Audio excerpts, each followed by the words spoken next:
ये क्या है ये सीएबी?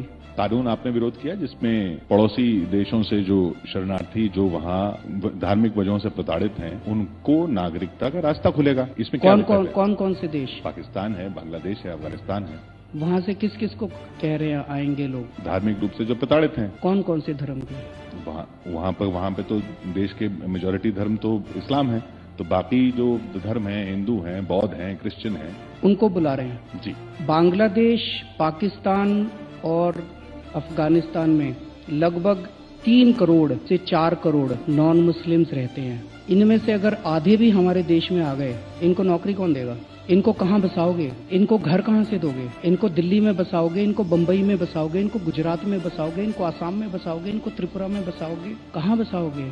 आज हमारे देश में हमारे बच्चों को नौकरी नहीं मिल रही, चारों तरफ बेरोजगारी का माहौल है। हमारा पहला मकसद तो अपने बच्चों को नौकरी देना होना चाहिए। हम उनको नौकरी देने की बात कर रहे हैं, पाकिस्तानियों को और अफगानिस्तानियों को और बांग्लादेशियों को नौकरी देने की चिंता कर रहे हैं। अपने बच्चों को तो नौकरी देने पहले। दूसरा, मैं आपसे प्रश्न पूछना चाहता हूँ, वहां से जो लोग आएंगे उनके पास डॉक्यूमेंट्स नहीं होंगे, तो वो डॉक्यूमेंट्स कौन बनाएगा? उनको कैसे होगा? उसी का तो रास्ता खुलेगा। भारत सरकार देगी उनको डॉक्यूमेंट्स, ऐसा आप बता रहे हैं। तो जो पाकिस्तान से और बांग्लादेश से आएंगे उनके लिए भारत सरकार डॉक्यूमेंट बनाएगी। और हमारे देश में एनआरसी होगा। एनआरसी में जिसके डॉक्यूमेंट्स नहीं होंगे उसका क्या होगा? वो एनआरसी से बाहर होंगे, वो देश से बाहर होंगे। तो जो पाकिस्तान से आएंगे उनके डॉक्यूमेंट्स भारत सरकार बनाएगी। जो और अपने देश के लोगों के पास डॉक्यूमेंट्स नहीं होंगे उनको देश से बाहर निकालेंगे। यही है।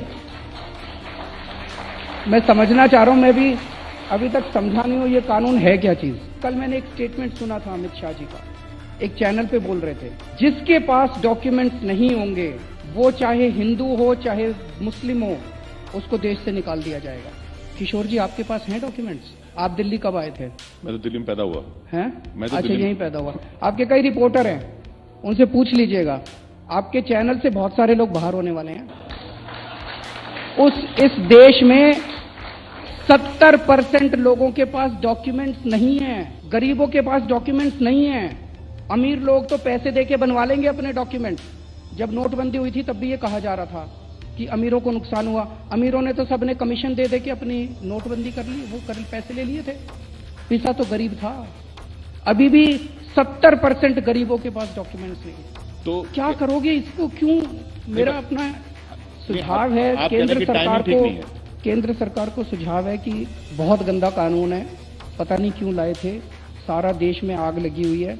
इस कानून को वापस ले लें और सारे मुख्यमंत्रियों की, सारी पार्टियों की मीटिंग बुला के देश में नौकरी कैसे देनी है, महंगाई कैसे दूर करनी है, आर्थिक मंदी कैसे दूर करनी है, फैक्ट्रियां कैसे दोबारा चालू करानी है, इस पे चर्चा होनी चाहिए। ये कानून क्यों लाया गया, इसकी क्या जरूरत थी, ये मैं भी समझने की कोशिश कर रहा हूँ। ऐसे टाइम में जब पूरा देश आर्थिक मंदी के दौर से गुजर रहा है, जब पूरे देश के अंदर हाहाकार मची हुई है, आज प्याज मार्केट में 200 रुपए किलो बिक रहा है, आलू के दाम बढ़ने चालू हो गए, महंगाई की वजह से बुरा हाल है, पूरी इकोनॉमी का भट्ठा बैठा हुआ है, सारी फैक्ट्रियां बंद हो रही हैं। एक यही मुद्दा बचा था क्या? इसकी क्या जरूरत क्या थी? इसकी पूरे देश में आग लगाने की क्या जरूरत थी? हमारे बच्चों के ऊपर डंडे बरसाए जा रहे हैं, हॉस्टल के अंदर घुस घुस के लड़कियों को मारा जा रहा है। सारे देश के अंदर 33 यूनिवर्सिटीज के अंदर बच्चे जो है सड़कों के ऊपर हैं। बच्चों का यही काम रह गया था? बच्चों को पढ़ाई कराओ यार, बच्चे देश का भविष्य है। मेरा अपना दिल्ली के मुख्यमंत्री होने के नाते जो भी आज दिल्ली की स्थिति बनी हुई है और देश का नागरिक होने के नाते जो देश के अंदर स्थिति बनी हुई है, उसको लेके मैं बहुत ज्यादा चिंतित हूँ। और इस कानून की मैं कोई भी लॉजिक नहीं समझ पा रहा कि ये किसको फायदा पहुंचाने के लिए कानून किया जा रहा है। अभी तक तो यही निकल के आ रहा है कि पाकिस्तानियों और बांग्लादेशियों को फायदा पहुंचाने के लिए कानून बनाया गया।